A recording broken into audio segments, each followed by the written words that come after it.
டாஸ்மாக் ஊழல் விசாரணை மேற்கொண்டு விட்டார்கள். குடும்ப உறுப்பினருக்கு பாதிப்பு வந்து விடுமா என்று கருதி ஓடோடி போய் நிதி ஆய்வு கூட்டத்தில் கலந்து கொண்டீர்கள். நிதியை பெறுவதற்காக அல்ல, தமிழ்நாட்டு மக்களுக்கு தேவை நிதியை பெறுவதற்காக, தன்னுடைய குடும்ப உறுப்பினர் நிதியை காப்பாற்றுவதற்காக திரு ஸ்டாலின் போயிருக்கிறார். இப்ப போய் பாரத பிரதமரை தனியா சந்திச்சு பேசுறீங்களா? கடந்த 3 ஆண்டு காலமா ஏன் மக்களுடைய பிரச்சனையை போய் பாரத பிரதமரை நேரடியாக சந்தித்து பேசி தெரிவிக்கப்பட்டிருந்தால் பிரச்சனை தீர்த்திருக்கலாமல்ல? இன்றைக்கு 100 நாள் வேலை திட்டம் மத்திய அரசிலிருந்து பணம் கிடைக்கவில்லை என்று அந்த 100 நாள் வேலை திட்டத்தில் பணிபுரிந்த தொழிலாளிகளுக்கு நிறுத்தி வச்சிருந்தீங்க. நான் டெல்லி சென்றேன். டெல்லி செல்கிற பொழுது திரு ஸ்டாலின் அவர்கள் சட்டமன்றத்தில் பேசினார். திரு எடப்பாடி பழனிசாமி அவர்கள் உள்துறை அமைச்சர் திரு அமித்ஷா அவர்களை சந்திக்கிறார். அப்படி சந்திக்கின்ற பொழுது தமிழ்நாட்டுடைய பிரச்சனையை எடுத்து சொல்லுங்கள், நமக்கு வர வேண்டிய நிதிகள் வருவதற்கு நீங்கள் முயற்சி செய்யுங்கள் என்று சட்டமன்றத்தில் பேசினார். அதிமுக பொறுத்தவரைக்கும் ஆட்சியில் இருந்தாலும் இல்லாவிட்டாலும் மக்களுடைய பிரச்சனை என்று வந்துவிட்டால் அந்த பிரச்சனையை தீர்ப்பதற்கு முன்னுரிமை கொடுக்கின்ற கட்சி அதிமுக கட்சி. நான் டெல்லி செல்கின்ற பொழுது தமிழ்நாட்டுடைய பிரச்சனை என்னென்ன, இந்த முதலமைச்சரை நம்பி பிரயோஜனம் இல்ல. தமிழ்நாட்டு மக்கள் நம்முடைய மக்கள், ஏழை மக்கள், 100 நாள் வேலை திட்டத்தில் பணிபுரிகின்ற மக்கள் ஏழை மக்கள். அந்த மக்களுக்கு வர வேண்டிய அந்த நிதி வரவில்லை. அதை உடனடியாக விடுவிக்க வேண்டும் என்று நான் மனுவாக கொடுத்தேன்.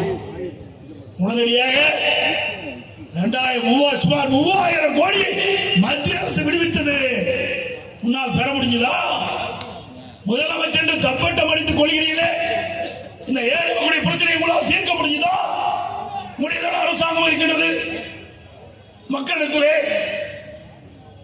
இருக்கின்ற பிரச்சனை அதை முறையாக மத்திய அரசை எடுத்து சொல்லி அதற்கு தேவையான நிதியை பெற்று அவருடைய பிரச்சனை தீர்த்துக்க வேண்டும். தவறிய முதலமைச்சர் ஸ்டாலின் அவர். அது மட்டுமல்ல, மெட்ரோ ரயில் திட்டம் சென்னையில் நடந்துட்டு இருக்குது. 63,000 கோடியில் அதிமுக ஆட்சியில் தான் திட்டத்தை கொண்டாந்து அடிக்கல் நாட்டினோம். அதற்கு நிதி வரவில்லை என்று சொன்னார். அதையும் சுட்டிக்காட்டினோம். அதற்கும் மத்திய அரசு நிதியை விடுவித்தது.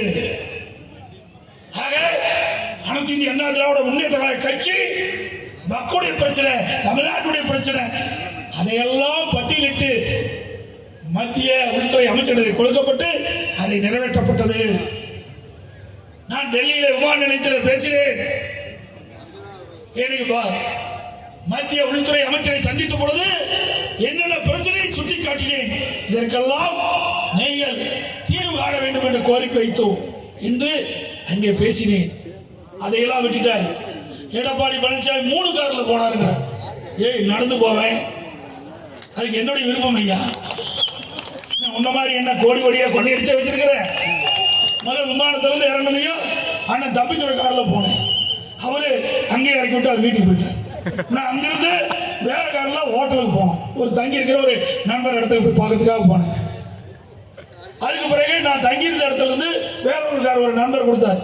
அதுல இருந்து நான் உள்துறை அமைச்சர் பார்க்க போனோம். இதுல என்னையா தவறு இருக்குது? இதுல என்ன கண்டுபிடிச்சிட்டாங்க சொல்லுங்க.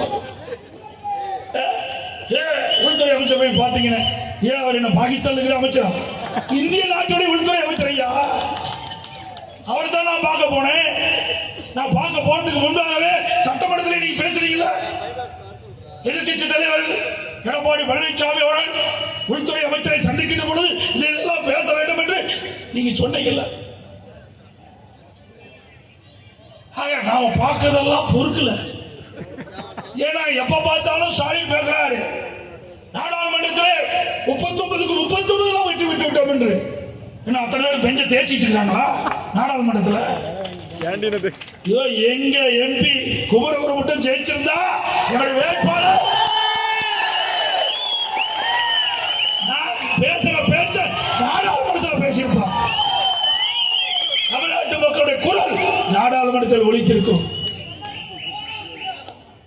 ஆனால் சந்தர்ப்ப சூழலின் காரணமாக நான் வெற்றி வாய்ப்பு இழந்தாலும் 2026 சட்டமன்ற தேர்தல் நிச்சயமாக ஒரு துணையோடு நாங்கள் வெற்றி பெறுவோம்.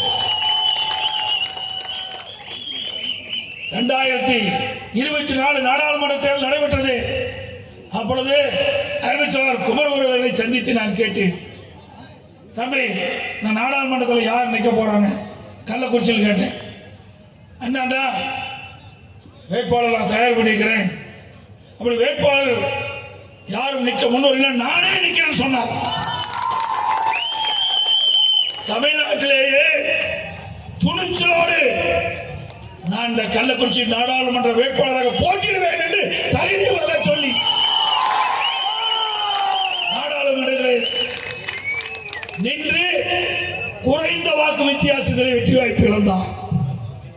இப்படி உணர்வுள்ள கட்சி நிர்வாகிகள் நம்ம இயக்கத்தில் இருக்கின்ற காரணத்தினால்தான் இந்த கட்சி உயிரோட்டமாக இருக்கிறது. ஸ்டாலின் அவர்களே, அனைத்து இந்திய அண்ணா திராவிட முன்னேற்ற கழகத்திலே என்னை போல் ஆயிரக்கணக்கான நிர்வாகிகள் தொண்டர்கள் இருக்கின்றார்கள். ஒரு பழனிசாமி இல்ல, 1 லட்சம் பழனிசாமி அண்ணா திமுக. உங்களை போல வாரிசு அரசியல் அண்ணா திமுகவில் கிடையாது. ஒரு ஜனநாயக கட்சி. இந்த ஜனநாயக அண்ணா திமுக கட்சியிலே யார் வேண்டாலும் உயர்ந்த பதவிக்கு வர முடியும். இந்த கட்சிக்கு விசுவாசமாக இருக்க வேண்டும், கட்சிக்கு அர்ப்பணிப்புணர்வோடு பணியாற்ற வேண்டும்.